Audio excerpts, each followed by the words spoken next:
Hey guys, मैं हूं बिलाल। आज की वीडियो में मैं बात करूंगा चैप्टर 1151 की फुल एक्सप्लेनेशन के बारे में। चैप्टर की शुरुआत होती है काशिमो से, जो सब डीमंस को रोकने की कोशिश करता है और कहता है कि तुम्हें ये नहीं करना चाहिए। एल्डर जेरुल इस दुनिया का सबसे ओल्डेस्ट वॉरियर है और वो एक लेजेंड की लाइफ जी रहा है, जिसे सुनते साथ ही ब्रोगी कहता है कि तुमने सही कहा, हमें ये सब करना चाहिए ताकि हम उसको हटाएं और उसकी जगह पे आए। डोरी कहता है कि हाँ, मैंने जिस इंसान को अपना आइडल बनाया था वो एक बुरा इंसान है और वो एक थका हुआ इंसान है, मैं उसको ऐसे नहीं देख सकता। ये अब हम पे है कि हम उसे हटा दें। ब्रोगी मजीद कहता है कि हम किंग बनेंगे और इसके बाद शुरू होगा एक नया एरा जिसमें सिर्फ वार होगी और स्ट्रॉन्ग लोग ही रह पाएंगे। डोरी, ब्रोगी और उन सब लोगों को रोकने के लिए कुछ जायंट वहाँ पे आते हैं और वो कहते हैं कि तुम्हें ये सब हरकत नहीं करनी चाहिए, काशी तुम्हें यहाँ से साइड पे हो जाना चाहिए, ये सब एक डीमन बन चुके हैं। ये बात चल ही रही थी कि वो जायंट इंसान एक डीमन में कन्वर्ट होता है और इसके बाद हम देखते हैं बकाया जायंट्स को जो वहां से भाग रहे थे और कहते हैं कि हमें यहाँ से जाना होगा। इन्होंने गबान के साथ भी यही किया।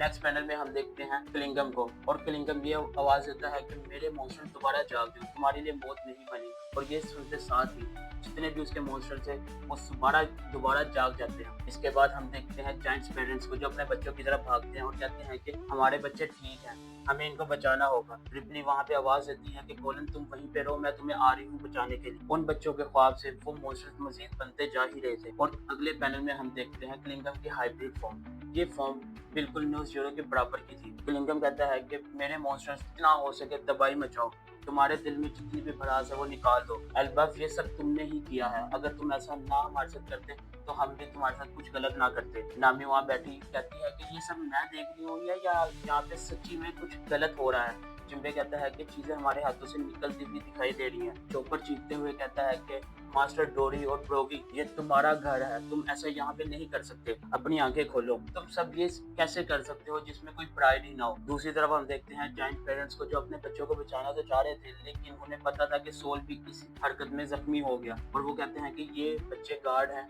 मॉन्स्टर से और इनविजिबल फोन से।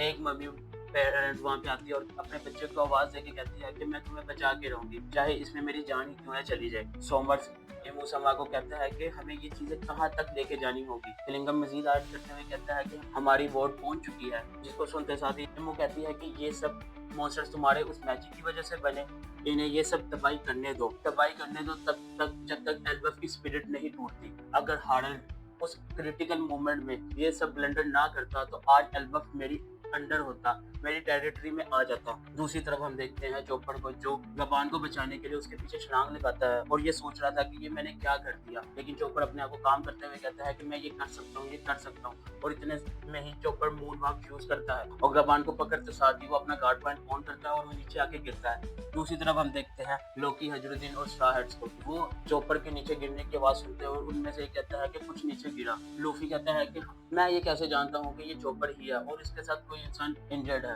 जिसे सुनते साथ ही सांजी कहता है अगर चोपर नीचे आके गिरा है तो मतलब सन वर्ल्ड में बिल्कुल कुछ सही नहीं चल रहा। जोरा कहता है कि हमें जाके देखना होगा कि क्या हुआ। अगले पैनल में हम देखते हैं लोकी को जो गर्ड और गोल्डबर्ग को कहता है कि तुम्हें कुछ चीजों की जरूरत नहीं है जैसे ट्रेजर। जिसे सुनते साथ ही गर्ड कहती है कि मैं तुम्हें आजाद नहीं करूंगी। इतने में एक कॉल आती है और लोकी कहता है कि मूसा तुमने मुझे इस टाइम क्यों कॉल की, मैं बिजी हूँ। जिसके सुनते साथ ही मूसा कहता है कि ये बहुत ज्यादा क्विक होगा, शुक्रिया तुम्हारे इन सब चीजों के लिए। ये सब सुनते साथ ही गर्ड और गोल्डबर्ग हैरान थे कि इस क्रिटिकल टाइम पे भी लोकी को कौन कॉल कर रहा है। जबकि लोकी कहता है कि क्या हुआ, तुम ऐसे बात क्यों कर रहे हो। मूसा कहता है कि एट फर्स्ट मैं तो बहुत ज्यादा डरा हुआ था, लेकिन तुम्हारे से बात करने में मैं बहुत ज्यादा काम हुआ और बहुत शुक्रिया तुमने जो मेरे लिए किया है। जिसे सुनते साथ ही लोकी कहता है कि ये सब बातें छोड़ दो, ये तुम क्या कहना चाह रहे हो। मूसा कहता है कि मैं किसी भी हाल में इस चीज को ट्रेड होते हुए नहीं दूंगा। वो किस चीज के बारे में बात कर रहा था इसका तो पता हमें आगे चैप्टर में ही चलेगा। और इसके साथ ही मूसा अपनी कॉल कट कर देता है। जिसे सुनते साथ ही लोकी कहता है डर्ट मुझे ऐसे ना देखो। और डर्ट कहती है कि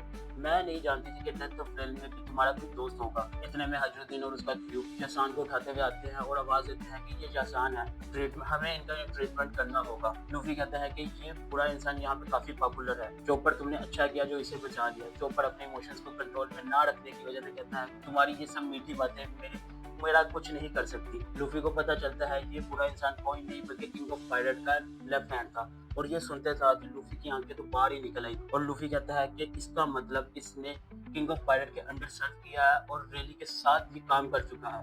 तो ये तो शैंक्स को भी जानता होगा। अजरुद्दीन कहता है कि ये तीसरा स्ट्रॉन्गेस्ट पर्सन था, जबकि गबान अपना हाथ उठाते हुए कहता है कि नहीं, मैं दूसरा स्ट्रॉन्गेस्ट पर्सन था। अभी ये सब चल ही रहा था कि इतने में अजरुद्दीन कहता है कि ऊपर ऐसा क्या हुआ और वो कौन इंसान था जिसने तुम्हारी ये हालत की। ऊपर उसे बताता है कि ऊपर किसी बंदे ने बच्चों को किडनैप करके उनको हॉस्टेज बनाया है और ऊपर बहुत ज्यादा मॉन्स्टर्स भी आ गए हैं। ऊपर की कंडीशन बिल्कुल सही नहीं है और लूफी, हमें तुम्हारी जरूरत हो। अभी ये सब चल ही रहा था कि इतने में इमोट्स रिलीज करता है अपनी हाकी, और ये हाकी इतनी ज्यादा स्ट्रॉन्ग थी कि इसे अंडरवर्ल्ड में मौजूद ये सब लोग महसूस करते हैं। और इसी के साथ अजरुद्दीन कहता है कि हमें ऊपर फौरन जाना होगा, अपनी शिप्स को तैयार करो। लूफी कहता है इनफ चॉपर, मुझे समझ आ गई ऊपर क्या हो रहा है। और इसी के साथ लोकी कहता है कि तुम्हें मेरी पावर की जरूरत हो। और ये था चैप्टर का एंड। फर्स्ट ऑफ ऑल, अगर इमो किसी को भी अपनी रीजनरेट पावर देती है और इमोर्टैलिटी देती है, तो डोरी का हाथ अभी तक क्यों नहीं रीजनरेट हुआ? इसका क्या कॉज इमो की वजह से है, क्योंकि उसी ने इसका हाथ उड़ाया था। और दूसरी बात, क्लिंगम का जितना भी लुक था वो नोज़ोरो से मिलता हुआ था,